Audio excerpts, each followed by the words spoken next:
Para lograr el bienestar financiero, es importante tener en cuenta que hay muchos factores que lo determinan. Unos están bajo tu control y otros no.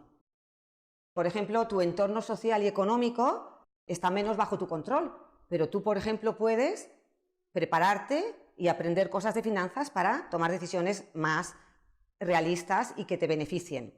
Otros factores importantes son tu personalidad y tu actitud, cómo te sientes, qué es lo que piensas, cómo sueles actuar. Y otro muy importante es tu comportamiento. ¿Qué es lo que haces con tus decisiones de finanzas?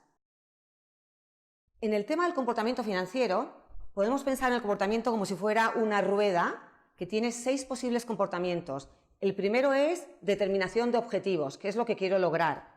El siguiente es maximización de ingresos. Después, el tercero sería el control de gastos. El siguiente sería ahorro. Después hablamos de pedir prestado y el último que cierra la rueda es protección del dinero. Entonces vamos a hablar de cada uno de los 6 comportamientos financieros. En cuanto a determinación de objetivos, cuando tú, por ejemplo, te metes en un coche y quieres ir a un sitio, el GPS necesita saber 2 cosas, además de tener un mapa de cómo llegar. ¿Dónde estás hoy y a dónde quieres llegar? Pues cuando tú determinas un objetivo financiero es lo mismo. Tú quieres saber cuáles son tus valores, qué decisiones sueles tomar, qué es lo que es importante para ti, eso es lo que es hoy. Pero también quieres saber a dónde quieres ir. El a dónde quieres ir es el objetivo financiero que quieres determinar. Para que un objetivo financiero esté bien determinado, esté bien diseñado, tiene que ser SMART, de las palabras SMART en inglés, S-M-A-R-T. La S viene del inglés specific, que significa que tú tienes que saber exactamente qué es lo que quieres lograr.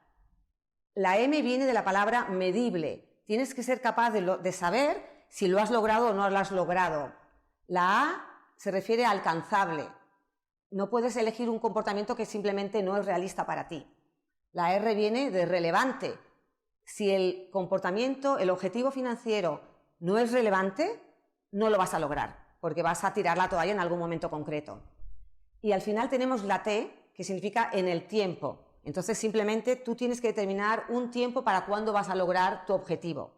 Por ejemplo, un objetivo que sea SMART sería: yo quiero ahorrar $25 a la semana para tener suficiente dinero para irme de vacaciones dentro de un año. Eso es concreto, para mí puede ser alcanzable, es medible y tiene un tiempo dentro de un año. En los objetivos lo más importante es básicamente que sea importante para ti. ¿Y cómo puedes lograr tus objetivos? Bueno, pues tienes que seguir pensando en los demás comportamientos financieros que tenemos en la rueda. El siguiente comportamiento del que estamos hablando es el de maximizar ingresos. Este comportamiento está en cierta medida bajo tu control, pero a veces no está bajo tu control. ¿Cuándo está bajo tu control? Bueno, tú tienes que saber cuándo, por ejemplo, tú deberías renegociar sueldo en tu empresa. Deberías de saber cuándo a lo mejor deberías buscar otro trabajo. También deberías saber cuáles son tus fortalezas. Conociendo tus fortalezas puedes realizar trabajos que te maximicen los ingresos. En este sentido es muy importante siempre pensar que maximizar ingresos puede ser ahora y en el futuro. Por ejemplo, si decides ponerte a estudiar algo para luego maximizar los ingresos, es un comportamiento positivo porque estás pensando en tu futuro. Entonces, como tarea yo dejaría para ti pensar cuáles son tus 5 fortalezas y cómo puedes usarlas ahora mismo para maximizar tus ingresos. El siguiente comportamiento del que vamos a hablar es el de control de gastos. Para controlar los gastos tienes que pensar básicamente otra vez qué es importante para ti. Tu parte social, los deportes, el ahorro, los estudios, tu familia, seguridad económica. Una vez que sepas bien qué es lo que es importante para ti, ahí dices, voy a hacer un presupuesto que sea consistente con mis valores, con lo que es importante para mí. Y una vez que tienes tu presupuesto, lo que es importante es categorizar tus gastos en 2 grupos importantes. ¿Qué gastos son aquellos que yo necesito hacer de manera regular? Por ejemplo, pagar gasolina para ir a trabajar. ¿Y qué gastos son aquellos que yo puedo realmente, que los hago porque quiero hacerlos? Y al final lo que tienes que tener es un equilibrio entre los dos tipos de gastos, los necesarios y los que quiero hacer.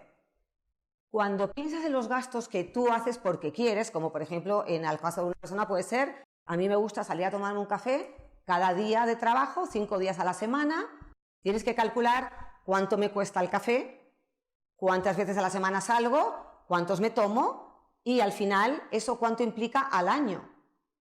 Y eso muchas veces sorprende a las personas el calcular, porque muchas veces te puedes estar gastando a lo mejor hasta 900 euros en el café que te tomas el diario. Esto se llama el goteo financiero. El que uno, si no lo piensas, no tienes control sobre él. Al final del mes, ¿sabes tú en qué se te ha ido el dinero? Esa es la pregunta más importante. Ese fue el tercer comportamiento. Ahora vamos a ir al cuarto comportamiento, que es el ahorro. ¿Qué es el ahorro? Pues si piensas en el ahorro, básicamente el ahorro es la diferencia entre tus ingresos y tus gastos. ¿Cómo puedes maximizar tu ahorro? O incrementas tus ingresos, que ya hemos hablado de ello, o controlas tus gastos, que también hemos hablado de ello. El ahorro normalmente está bajo tu control, a pesar de que puedas tener ingresos más altos o más bajos. Y lo importante también es, otra vez, ¿por qué ahorras tú? ¿Qué es importante para ti? Por lo tanto, lo importante es también estar siempre pensando cómo ahorrar requiere mucha disciplina. Lo más importante es hacer un ahorro que sea automático. Por ejemplo, al final del mes, cuando te llegue el sueldo, directamente pones un depósito directo de tu cuenta de cheque, de tu cuenta corriente, en tu cuenta de ahorro. El dinero que tú no ves, no lo sufres porque no está ahí. Otra cosa muy importante es, dentro de tu presupuesto de gastos, que hemos hablado antes, una de las prioridades es exactamente el ahorro. Tiene que ser una línea de tu gasto. Esa línea es ahorrar para tu futuro, un gasto para tu futuro. También es importante usar apps móviles, porque hay muchas que ahora mismo puedes utilizar para facilitarte el ahorro y te ayuda a determinar si estás cerca del objetivo. Una vez que has ahorrado, también es importante tener en cuenta que el poder adquisitivo del dinero disminuye con el tiempo. Por lo tanto, tienes que pensar en dónde vas a colocar tus ahorros, de tal manera que si lo necesitas pronto, la rentabilidad sea baja, pero el riesgo también, y si sabes que lo necesitas en el futuro, vas a poder pedir más rentabilidad, aunque tenga un poquito más de riesgo. Entonces, el ahorro es importante y está determinado otra vez por ingresos y gastos, y intentemos que no requiera tanta disciplina, hagámoslo automático. El quinto comportamiento del que vamos a hablar es básicamente pedir prestado. Es importante pedir prestado para necesidades, no para nada más, y por supuesto para adquirir bienes de gran valor, como por ejemplo una casa. Eso tiene todo el sentido. Muchas personas piden prestado utilizando tarjetas de crédito. Las tarjetas de crédito tienen cosas muy positivas, como por ejemplo que son muy convenientes, son muy prácticas para comprar cosas por internet, además también las puedes usar para ganar puntos, las puedes usar para ganar millas. Cuando tú compras con tarjeta de crédito, estás mucho más protegido frente a fraude o frente a problemas con la empresa que cuando compras con tarjetas de débito, o sea que tiene esa ventaja también. Entonces la tarjeta de crédito la tienes que usar de manera conveniente. Pero lo que es muy importante es que cuando te llegue el saldo mensual la pagues en su totalidad, de tal manera que no tengas que pagar la tasa de interés, que sería un cargo financiero para ti.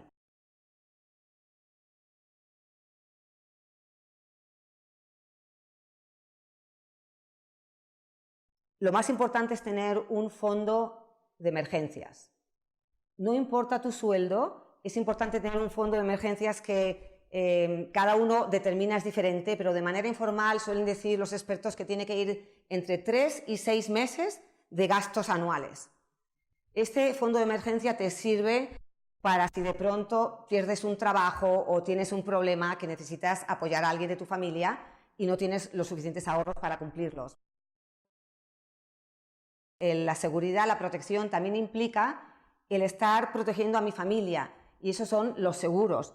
Seguro médico, posiblemente seguro de vida, o proteger mis objetos, como por ejemplo seguro de mi casa, seguro de mi coche, etc. Básicamente estos son los 6 comportamientos financieros, la rueda de comportamientos financieros, que es importante siempre estar pendiente de ellas, y hay que saber siempre en cada momento cuán satisfecho está uno con respecto a cada uno de los 6 comportamientos. Y a mí me gustaría que ahora tú pienses, por ejemplo, si pensamos que 0 significa ninguna satisfacción personal y 10 significa satisfacción total, ¿en qué situación estás tú ahora con respecto a los 6 comportamientos financieros?